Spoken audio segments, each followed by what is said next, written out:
যুগপুরুষোত্তম পরম প্রেমময় শ্রী শ্রী ঠাকুর অনুকূল চন্দ্রের শ্রীচরণে আমার শতকোটি প্রণাম।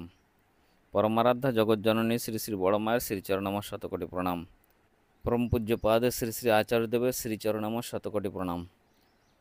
অবিন্দাদা সহ ঠাকুর পরিবারের সকলকে আমার শতকোটি প্রণাম। যারা ইউটিউবের মাধ্যমে আমাকে শুনছেন সকল ভক্তিমতী মায়েদের এবং দাদাদের আমার অন্তরের অন্তঃস্থল থেকে আনন্দিত জয়গুরু প্রীতি ও শুভেচ্ছা রইল। আশা করি আপনারা সকলে ভালো আছেন। দেওঘরে আজও লীলা হয়, আর নিত্য হয়েও চলেছে। পরম প্রেমময় শ্রী শ্রী ঠাকুর অনুকূলচন্দ্র দেওঘর সৎসঙ্গ আশ্রম গড়ে তুলেছেন। সেখানে মানুষ তৈরি করে কারখানা, সেখানে মানুষ তৈরি হয়। পরম প্রেমময় শ্রী ঠাকুর অনুকূলচন্দ্র দিয়েছেন যজন যজন ইষ্টবৃত্তি স্বস্তিনী সদাচার এবং রেখে গেছেন আচার্য পরম্পরা। যে ঘরের সুখ শান্তি ফিরে আসছে, কত লোক যে মঙ্গলের অধিকারী হয়ে যাচ্ছে, তার একটা প্রত্যক্ষ উদাহরণ আজকে এই ইষ্ট প্রসঙ্গের মাধ্যমে আপনাদের সম্মুখে তুলে ধরছি। পশ্চিমবঙ্গের কলকাতা শহর আমরা সকলেই জানি, বিশাল শহর। এই শহরের মাঝখানে একটা অ্যাপার্টমেন্ট ছিল, আর সেই অ্যাপার্টমেন্টে অনেকগুলি ফ্ল্যাট। তার একটি ফ্ল্যাটে ছিলেন এক ঠাকুরের দীক্ষিত। তারা সহপরিবারের সকলেই পরম প্রেমময় শ্রী ঠাকুর অনুকূলচন্দ্রের দীক্ষিত ছিলেন, এবং তাদের সামনাসামনি ফ্ল্যাটে ছিলেন এক অদীক্ষিত পরিবার। যেহেতু ওনারা সামনাসামনি ফ্ল্যাটে থাকতেন, সেহেতু প্রতিবেশী হিসেবে ওনাদের মধ্যে খুবই ভালো সম্পর্ক ছিল। যারা দীক্ষিত ছিলেন, ওই দীক্ষিত পরিবারের সবাই সবসময় যজন যজন ইষ্টবৃত্তি পরায়ণ ছিলেন। তারা নিত্যই ঠাকুরের প্রার্থনা, ইষ্টবৃত্তি, সৎসঙ্গ, ঠাকুরবাড়ি, দেওঘরে যাওয়া আসা এসব নিয়ে খুব আনন্দে থাকতেন।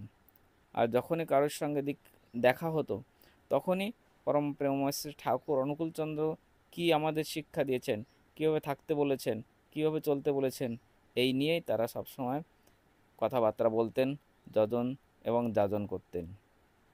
একদিন অদীক্ষিত পরিবারের অভিভাবক এসে তাদের জানালেন তাদের ঘরে এক বয়স্ক মেয়ে আছে, সেই মেয়ের খুব ভালো পরিবার থেকে সম্বন্ধ এসেছে বিয়ের জন্য। ছেলে ডাক্তার। ওনারাও পাত্র ভালো দেখে হাতছাড়া করতে চাইলেন না, বিয়ের দিন তারিখও ধার্য করে ফেললেন। এই শুনে দীক্ষিত পরিবারের দাদাটি বললেন, দাদা, যেহেতু বিয়ে একটা মাঙ্গলিক কাজ, দুটি মনের মিলন এবং দুটি পরিবারের মিলন, সেহেতু চলেন একবার দেওঘর ঠাকুরবাড়ি গিয়ে পরম পূজ্যপাদ আচার্যদেবের আশীর্বাদ নিয়ে আসি, তাহলে জিনিসটা অনেক ভালো হবে। আশাপাশি যখন থাকেন, তখন সেই দাদা ভাবলেন যে ওনার মেয়ের যখন বিবাহ ঠিক হয়ে গেছে, তখন একটা ভালো যুক্তি দিতে অসুবিধা কী আছে। তো সেই চিন্তা ভাবনা করে উনি ভাবলেন যে এই পরিবারের একটা মেয়ের বিবাহ হবে, তারা সুখে শান্তিতে যখন থাকতে পারে, তার জন্য আমি যদি এনাদের পরম পূজ্যপাদ আচার্যদেবের আশীর্বাদটা নিয়ে দিতে পারে, তাহলে তাদের পরিবারেরও মঙ্গল হবে এবং সকলের মঙ্গল হবে। সেই ভেবে উনি দাদাকে বললেন, তাহলে একবার দেওঘর ঠাকুরবাড়ির চলুন, পরম পূজ্যপাদ আচার্যদেবের আশীর্বাদ নিয়ে আসি। অদীক্ষিত পরিবারের অভিভাবক প্রথমে রাজি না হলেও অগত্যা দীক্ষিত পরিবারের দাদাটির কথায় শেষমেশে রাজি হলেন। এরপর যথারীতি ওনারা উভয়েই দেওঘর ঠাকুরবাড়ি গেলেন এবং দীক্ষিত পরিবারের দাদাটির মাধ্যমে পরম পূজ্যপাদ শ্রী শ্রী আচার্যদেবের শ্রীচরণে বিয়ের ব্যাপারটি নিবেদন করলেন। পূজ্যপাদ আচার্যদেবের সব শুনলেন। শোনার পরে কিছুক্ষণ পরে পরম পূজ্যপাদ আচার্যদেব বললেন, দাদা, বিয়েটা না দিলে হয় না? তখন সেই অদীক্ষিত পরিবারের দাদাটি খানিক বিরক্ত হলেন। তিনি ভাবলেন, এ আবার আচার্যদেব কি বলছেন? সব কিছু হয়ে গেছে, পাকা কথা হয়ে গেছে, আর দাদা বলছেন বিয়েটা না দিলে হয় না? তখন তিনি বিরক্ত হয়ে গেলেন, এই কোন মহা ঝামেলায় পড়লাম। এরপর উত্তর দিলেন, আজ্ঞে ছেলে খুব ভালো, ডাক্তার, আয় রোজগারও ভালো, এমন ছেলে হাতছাড়া করতে চাই না। তখন ওনার কথা শুনে পরম পূজ্যপাদ শ্রী শ্রী আচার্যদেব আবার বললেন, বিয়ে যখন দেবেন তাহলে এক কাজ করুন, ঠিক আছে 6 মাস পরেই দিন। এরপর সেই দাদাটি রাজি হলেন। আচ্ছা, যেহেতু আপনি বলছেন তাহলে তাই হবে, 6 মাস পরেই বিয়ের কাজ করা হবে। এরপর দেখা গেল ওনারা বাড়ি ফিরে গেছেন। বাড়ি ফিরে সবাই ভালোভাবেই দিন যাপন করছেন, চলে যাচ্ছে। দেখা গেল যে 4 মাস 11 দিনের মাথায় যে ছেলের সঙ্গে বিয়ে ঠিক হলো, মানে যে পাত্র ছিল, সে এক ভয়াবহ সড়ক দুর্ঘটনায় মারা গেলেন। তখন তো এই দাদাটি হাউমাউ করে কাঁদে বললেন, আমি তো কি রক্ষা পেলাম, স্বয়ং আকাশ থেকে ভগবান এসে আমার মেয়েকে রক্ষা করলেন। এবং আবার দেওঘর ঠাকুরবাড়িতে গিয়ে পরম পূজ্যপাদ আচার্যদেবের দর্শন করলেন এবং পুরো পরিবার শ্রী শ্রী ঠাকুরের সৎমন্ত্রে দীক্ষা গ্রহণ করলেন।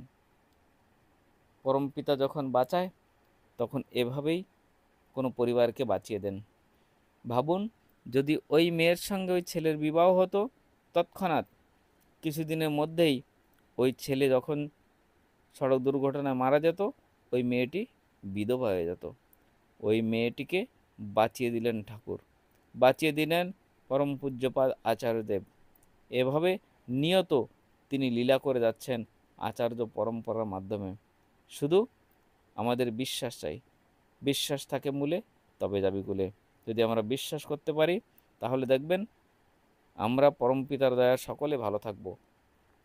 আপনাদের পরিবারের কোনো শুভক্ষণ হোক না কেন, শুভ কাজ হোক না কেন, দেওঘরের সঙ্গে যোগাযোগ করে পূজ্যপাদ দাদার আশীর্বাদ নিয়ে সেই শুভ কাজটি করলে দেখবেন তাতে মঙ্গলই আসবে।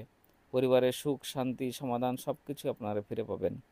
তাই আচার্য সঙ্গ করা অনেক অনেক মাইনে রাখে। তাই আচার্যদেবের দর্শন ও প্রণামের জন্য দেওঘরে যেতে হয়। গেলে মনের গ্রন্থির মোচন হয়, সমস্যার সমাধান হয়, সুখে শান্তিতে থাকা যায়। আপনাদের সকলে মঙ্গল প্রার্থনা করে আজকের ইষ্ট প্রসঙ্গ এখানেই সমাপ্ত করছি। আপনারা সকলে ভালো থাকুন এবং ডিপি ওয়ার্কে সকলে নিজেকে ব্যস্ত রাখুন, যোগদান করুন ডিপি ওয়ার্কের কাজে। আবার দেখা হবে আর একটা সুন্দর ভিডিওর মাধ্যমে। জয়গুরু, বন্দে পুরুষোত্তমম।